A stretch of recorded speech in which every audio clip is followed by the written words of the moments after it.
Red Wings lose 2-0 to the Colorado Avalanche. Man, this game was disappointing, at least in the goals factor.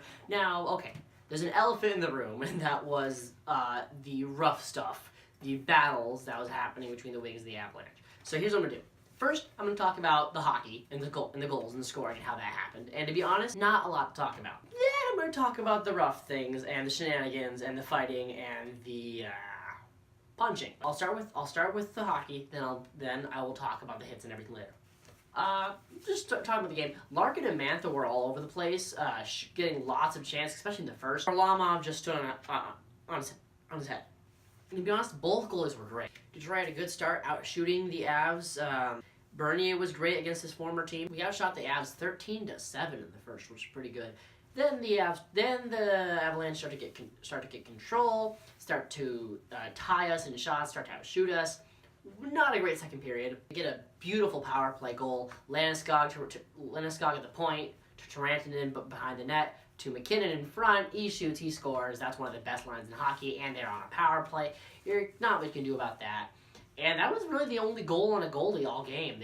We kept trading chances, trading blows, and they got the empty net, 2-0. So that's the hockey game.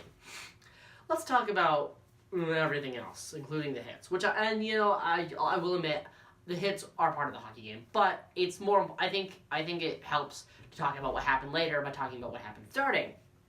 Colin Wilson got Kronwalled by Nicholas Kronwall, which is nice to see. A little bit some retro things, especially against the Avs. And then Zadorov does a similar thing to Athanasiou, but it was in his defensive zone.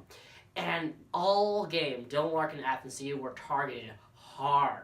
Zadorov destroyed Athanasiou. McKinnon and Kronwall were jousting. Athanasiou a couple times got blown up by the Avs. One time he got hit really high and Bertuzzi stepped in and he fought Cole for it. Larkin got hit high into the boards by Nemeth, and Mantha started fighting him. So all game they're targeting our star players, which is what's going to happen. We were targeting McKinnon, So by the third period, the Wings and the Avalanche cannot stand each other, and they're just doing anything they can to make it to the mat. Athanasiou starts hitting, and it just goes back and forth. Larkin has to go off for concussion protocol with 13 minutes left to go of a one-goal game. He was pissed off at that, and I understand why, but, Larkin, this is one regular season game. We need you, do the concussion protocol. It's worth it. But he's angry. Everyone's angry. And then this happens. Mike Green hits Matt Calvert into the Red Wings bench. Matt Calvert's stick is in the Red Wings bench, to be particular, and Rasmussen holds on to his stick from the bench. Now, you can't do that. Matt Calvert yanks the stick out of Rasmussen's hands and spears Tyler Bertuzzi. And that's when everyone blows up. This wasn't some, random assaulting of Matt Calvert without anything prompting it. Matt Calvert just spears Bertuzzi. Larkin loses his mind, and Bertuzzi, most importantly, loses his mind. And Bertuzzi is usually a maniac, but he was stupid in this play. Larkin's holding down Matt Calvert, as you usually do in some sort of hockey fight. Only problem is, he's holding him from the bench, which you can't really do. And you can't spear people from the bench, but two wrongs don't really make a right, do they? Then Bertuzzi takes off his gloves and sucker punches Matt Calvert a couple times. That is indefensible. Nothing that Matt Calvert or anybody throughout the game did justifies that, and I'll say that. And I think that was a gutless play by Bertuzzi. He's on the bench, and yeah, I also think it was. I also don't think it was excusable for Matt Calvert to spear a guy from the bench, just because someone on the bench was being a little bit annoying. But you cannot defend what Bertuzzi did. And Larkin holding down Calvert, not the most honorable move on too. And Bertuzzi rightly got 2 games suspension. It sucks, so now we don't have Daly, Helm, Bertuzzi. Mantha was announced that he's out for 4 to 6 weeks from the fighting.